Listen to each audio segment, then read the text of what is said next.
தமிழ்நாடு அமைச்சரவை பட்டியலில் வரிசை எண் 33 இடம்பெற்று இருக்கிறவர் அமைச்சர் மதிவேந்தன். நாமக்கல் மாவட்டம் ராசிபுரம் தனித்தொகுதியிலிருந்து தேர்வு செய்யப்பட்டவர்.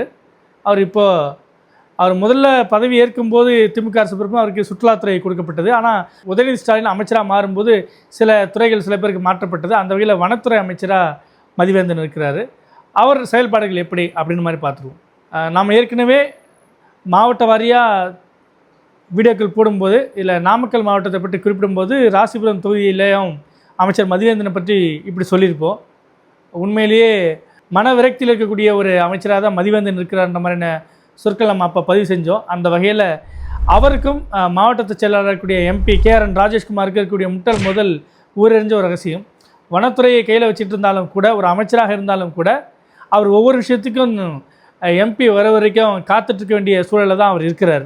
கடந்த முறை 2021 சட்டமன்ற தேர்தலில் அவர் வெறும் 1000 வாக்குகள் வித்தியாசத்தில் தான் வெற்றி பெற்றார். ஏன்னா அவரை எதிர்த்து போட்டிட்டு அதிமுகவில் சரோஜா வந்துட்டு 1000 வாக்குகள் பின்தங்கி இருந்தாங்க. அந்த 1000 வாக்குகள் எங்கே போச்சுன்னா அமமுக வேட்பாளர் அன்பழகன் தான் அந்த 1000 வாக்குகளை பிரித்தார். அந்த வகையிலே வெற்றி வாய்ப்பு ஊசலாட்டத்தில் தான் கடந்த முறை வெற்றி பெற்றார். இந்த முறை ஒரு பக்கம் எம்பியோட தரக்கூடிய நெருக்கடி, இன்னொரு பக்கம் தொகுதிக்குள்ளே இவர் பல்வேறு விஷயங்கள் செய்யணும்னு நினச்சா கூட அந்த இடத்துல இருக்கக்கூடிய சிக்கல்கள்லாம் வந்துட்டு அவருக்கு ஒரு மாதிரியான இழுபறியில் தான் போயிட்டுருக்கு. அந்த வகையில் டிஎன் டாக்ஸ் ஒரு அமைச்சருக்கான வெற்றி தோல்வி இழுபறின்ற மாதிரி 3 கேட்டகரியை பிரிக்கும்போது மதிவேந்தன் இழுபறி அப்படின்ற நிலைமையில தான் வந்து சேர்றார்.